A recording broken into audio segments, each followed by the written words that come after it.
There's no point in talking about Linux if I can't edit my videos and record in Linux. I would say the Windows counterpart would be Sony Vegas Pro, and that's saying a lot. Caden Live,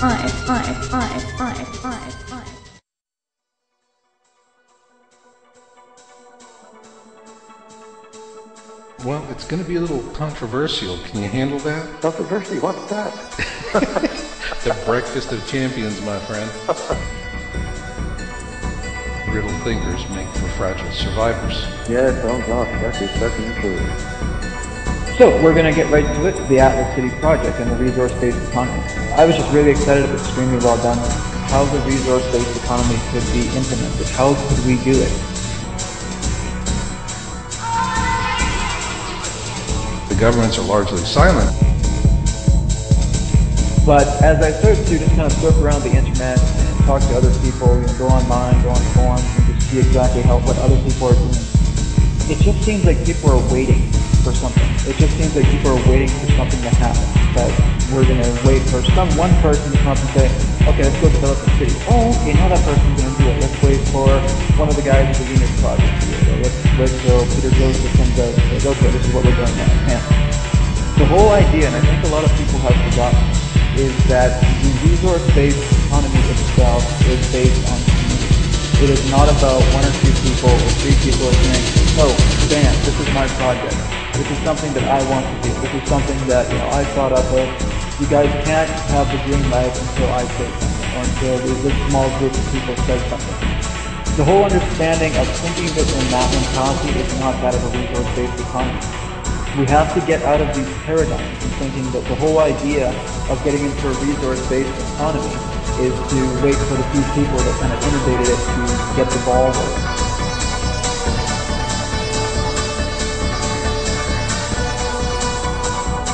You have to understand that it is a oneness system.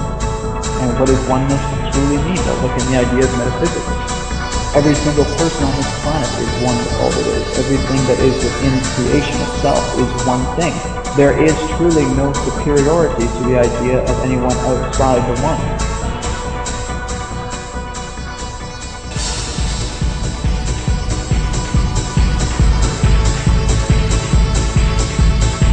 Now you have to start breaking away from conventional thought. You have to literally leave the orthodoxy at the door.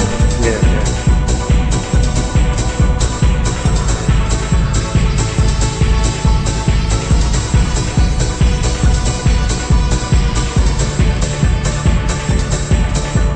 I was talking about the mindset that people can prison to keep us backwards, to keep us away from, how we put it, from accomplishing what Jesus said all possible of. And he said, if you do what I teach you, you will accomplish all the miracles that are big and greater than you can usually do. In Gospel of John,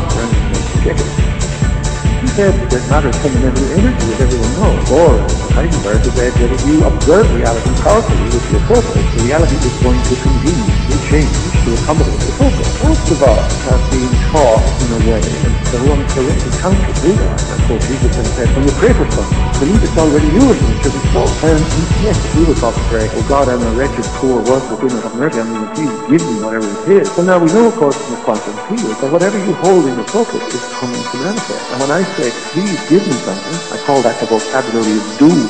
Wishing, hoping, desiring, imploring, asking, begging. It cannot ever come because we have put a law out there that I don't have it and that's what will manifest. So prayer's all with us. The trouble is we do not appreciate what it is we are actually praying for. And in the words of Jesus, when you want something, you have to put yourself into the mindset that it is already yours. We have to be honest with ourselves, folks. All of our ologies and isms were born of a period of quiescence. Not one of them, not one, has been able to endure. When I try to explain Linux to people, the thing that they just have a heck of a time trying to wrap their brains around is when I tell them it can literally look, do, and feel anything you want, any way you want.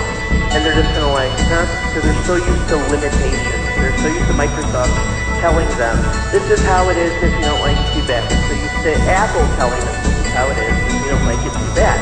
So when you throw in the concept of, it can look, feel, and do like anything you want, people just don't get it. They're used to limitations. So in a sense too as well, when you look at that comparison of Microsoft versus Linux, it's almost from the idea of a system like the monetary system into the idea of a resource-based economy. The potential that a resource-based economy can have that look and feel and do exactly whatever you want. And some people look at the monetary system and go, huh? So it's almost like a double exposure, like a fixed position. Because until someone tries, no one asks. I mean, everybody can just sit there thinking about what the future might be like until the sun goes nova, or they can be brave enough to try to create the future now, because these questions that are going to get presented to you, well, have you thought about this? Have you figured that out? Have you realized this? Have you considered that? These are questions you wouldn't have thought of until someone went ahead and tried to do it. People are really, really inspirational and passionate about bringing something like a resource-based economy, and then they get stuck in that redundant cycle. Like, oh, you can't do this. That's a waste of time. Why would you even think of that? Oh, it's a socialist, it's a communist thing. And again, people just dive into that ground of fear. Of course, there's no problem with the skeptics, of course, bringing in their own resources and that. That's great. That's exactly how we learn. But of course, when the idea gets so redundant, I think that's how people get stuck in the cycle of loop, because we're still asking the same questions, we're still doing the same skeptical questions and comments. Remember Marshall's motto, destiny comes to those who listen and fate finds the rest. So learn what you can learn, do what you can do, and never give up hope. Mihal, can I ask you a question? Sure. Anywhere in your research did you come across, say, a more tropical hell?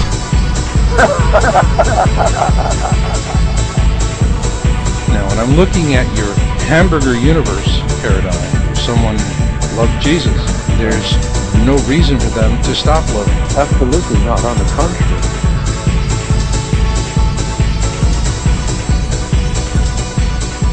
Again, you can kind of join in on the chat. Just go to blogtalkradio.com/approachingcriticalmass and join in on the talk. And again, you can call in, if you like, at 347-633-9446. And of course, you can always drop me an email if you want, info@approachingcriticalmass.org.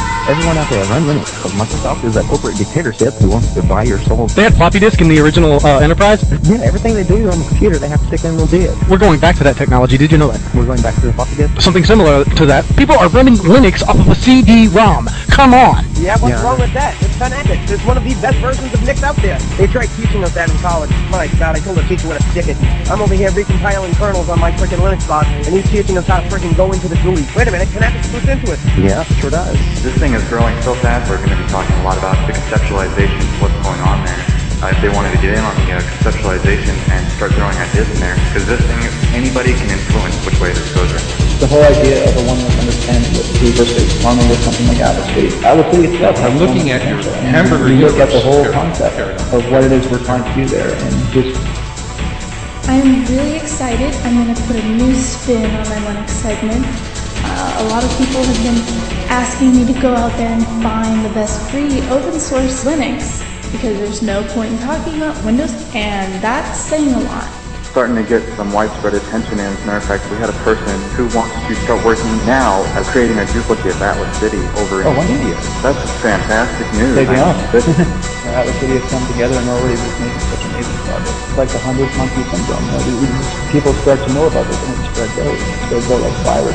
And I think we're probably going to see a lot more of that too. We start reaching more areas across the planet. I think there'll be a lot of people that find that education.